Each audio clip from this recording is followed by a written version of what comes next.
Vivo T3 5G set பலன்னு இருக்குது. ஆனால் பாருங்கள், கஸ்டமர் கீழே போட்டார். கீழே போட்டு ஆட்டோ மேலே ஏறிடுச்சிங்க. டிஸ்பிளே டோட்டலாக அவுட்டு. தெரியுதுங்களா? டிஸ்பிளே சுத்தமாக அவுட்டு. நல்லா இங்கே அடிபட்டுருக்கு பாருங்கள். உள்ளே ஃபுல்லாக நொறுங்கிடுச்சிங்க. கஸ்டமர் இதை ரெடி பண்ணி கொடுக்க சொல்லியிருக்கிறாரு. ரெடி ஆகுதா இல்லையான்னு பொறுத்திருந்து பார்ப்போம். விவோ T3 5G நம்ம கஸ்டமர் கேட்ட மாதிரியே பிராண்ட் நியூ கண்டிஷனில் ரெடி பண்ணி கொடுத்தாச்சு.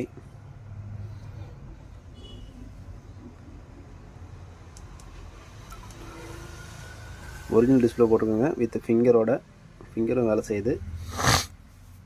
இந்த ரப்பர் பேண்ட் வந்து நாளைக்கு காலையில் தான் பிரிக்கணும். 1 மணி நேரம் 2 மணி நேரத்தில் பிரிச்சிங்க அப்படின்னா கம்பல்சரி இந்த டிஸ்பிளேவும் இந்த டோரும் ஃபிட் ஆகாது. அதனால் நாளைக்கு காலையில் தான் பிரிக்கணும். உங்களுக்கும் இதே மாதிரி ரெடி பண்ணணும் அப்படின்னா என்னை கான்டாக்ட் பண்ணுங்கள்.